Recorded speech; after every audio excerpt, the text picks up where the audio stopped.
அஸ்ஸலாமு அலைக்கும். இந்த பொண்ணுங்களுக்குலாம் நெறைய விஷ் லிஸ்ட் இருக்கும். அப்படியே பக்கெட்டா இருக்கும். அதுக்குன்னு பக்கெட் லிஸ்ட்டுனாவே மாத்திட்டாங்க. அதே மாதிரி எங்க பக்கெட் லிஸ்ட்ல இருந்த ஒண்ணு தான் இந்த செகண்ட் ஸ்டெட்டு. எப்படியாவது குத்திரணும்னு ரொம்ப ஆசை. ஸ்கூல் படிக்கிறப்போலாம் ஃப்ரெண்ட்ஸ் நெறைய பேர் குத்திருப்பாங்க. அப்போலாம் அவ்வளோ இன்ட்ரெஸ்ட் கிடையாது. அதுக்கப்புறம் ரொம்ப ரொம்ப இன்ட்ரெஸ்ட் ஆயிடுச்சு. எனக்கு மட்டும் தான் அப்படின்னு நினச்சா, என் கோ சிஸ்டருக்குமே அப்படிதான். சரி இன்னைக்கு 2 பேரும் இன்னைக்கு குத்தியே ஆகணும்னு சொல்லிட்டு கிளம்பிட்டோம். 12:00 வர சொல்லியிருந்தாங்க. சரின்னு சொல்லிட்டு லஞ்ச் வேலையை முடிச்சிடலாம்னு சொல்லிட்டு இன்னைக்கு சாம்பார் வச்சு பீட்ரூட் பொரியல், அப்புறம் வந்து எக் பாயில் பண்ணி வச்சுட்டு கிளம்பிட்டோம். இது என்னமோ எங்களுக்கு செகண்ட் டைம் தான் காது குத்துறோம். ஆனால் ஃபஸ்ட் டைம் குத்துற மாதிரி அப்படி ஒரு பயம். அங்கே பார்த்தா 6 மாதம் குழந்த, 1 வயசு குழந்தெல்லாம் அசால்ட்டாக வந்து குத்திட்டு போகுதுங்க. நாங்கள் தான் ரொம்ப ஹைப் ஆகி அதனாலே அம்மாவை கூப்பிட்டு விட்டுட்டோம்.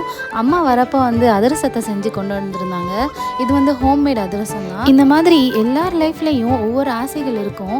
அதில் எந்தெந்த ஆசையெல்லாம் உங்களுக்கு நிறைவேறி இருக்குன்னு மறக்காமல் கமெண்ட்டில் சொல்லுங்கள். நாங்கள் எங்கள் பக்கெட் லிஸ்ட்லாம் ஷேர் பண்ணிட்டோம். இப்போ மறக்காமல் நீங்கள் பண்ணிடுங்க. நாங்களும்